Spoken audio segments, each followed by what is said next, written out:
नमस्कार मित्रांनो, महानगरपालिकेचे अधिकारी किती दुष्ट, भ्रष्ट आणि करप्ट असतात त्याचा एक तुम्हाला मला नमुना दाखवायचा आहे। हे ब्रिटिशकालीन न्यायालय ज्या ठिकाणी राजे उमाजी नाईक, आद्य क्रांतिकारक उमाजी नाईक यांच्या खटल्याची सुनावणी झाली, जवळपास 1.5 महिना झाली। ती पूर्ण ही इमारत होती। पालिकेच्या भ्रष्ट अधिकाऱ्यांनी बघा ही अर्धी इमारत तोडलेली आहे आणि तिकडे नवीन इमारत बांधलेली आहे। मला सांगा, कोणतीही इमारत ही हेरिटेज मध्ये पूर्ण असते का अर्धी असते? यांचा मेंदू कसा खराब झालेला आहे मला सांगा बरं।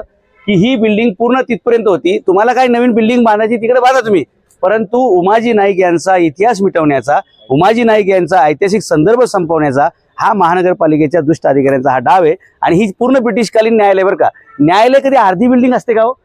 इथं खाली एक तळघर आहे, अंधार कोठडी आहे। या ठिकाणी ज्या ब्रिटिश अधिकाऱ्यांनी उमाजी नाईक यांना पकडलं, त्यांनी 1.5 महिना त्यांची चौकशी केली। हा पूर्ण 2 एकरचा परिसर आहे, हा पूर्ण हेरिटेज असताना, हे न्यायालयाची इमारत असताना अर्धी इमारत कापून अधिकाऱ्यांनी गायब केलेली आणि राहिलेली बाकीची अर्धी हेरिटेज आहे। अर्धी कुठलीही जगातली इमारत हेरिटेज नसते, असेल तर पूर्ण असते, नसेल तर पूर्ण नसते। 1832 ला उमाजी नाईकांची इथं डिसेंबर 1831 ला त्यांना पकडलंय, तेव्हाची ही बिल्डिंग आहे। कोणतीही 100 वर्षापूर्वीची इमारत ही पूर्णपणे हेरिटेजमध्ये असते। पण महानगरपालिकेचे अधिकारी जसे पैसे खातात तसे ते शेणे खातात असं मला वाटतं। आणि उमाजी नाईक यांचा जो इतिहास संपवण्याचा हा दुष्ट डाव आहे, तो आपण सगळे मिळून हाळून पाडू।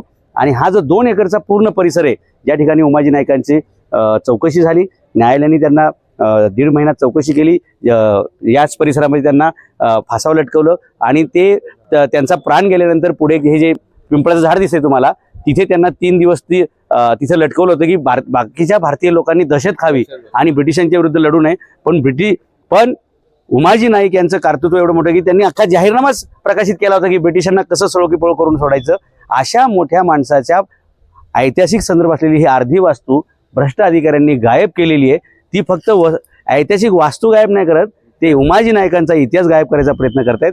आपण याचा सगळ्यांचा विरोध करणार आहोत आणि ठामपणे उमाजी नाईक यांचा हा इतिहास पुढच्या पिढ्यांपर्यंत गेला पाहिजे, मोठ्या कॅनव्हासवरती गेला पाहिजे। म्हणून त्यांच्यावर पुस्तकं पण लिहिली गेली पाहिजेत, पोवाडे लिहिले गेले पाहिजेत, त्यांच्यावर चित्रपट सुद्धा काढायचं आपण काम करू। आणि या 2 एकरवरती कुठल्याही भ्रष्ट बिल्डरचा डोळा असेल तर त्याचे डोळे या महाराष्ट्रातील क्रांतिकारी जनता काढल्याशिवाय राहणार नाही, अशा प्रकारचा इशारा सुद्धा देतो। उमाजी नाईकांचं हे स्मारक किंवा हा परिसर हेरिटेज म्हणून डेव्हलप झाला पाहिजे। इथं तिकीट लावा, याच्यात शेकडो कोटी रुपये वर्षाला मिळाले पाहिजेत आणि त्याच पैशातून आपण उमाजी नाईकांच्या नावाने शाळा काढू, हॉस्पिटल काढू आणि त्यांचा जाज्वल्य इतिहास जगभर पुढच्या पिढींना प्रेरणा देईल, याच्यासाठी आपण प्रयत्न करू। धन्यवाद।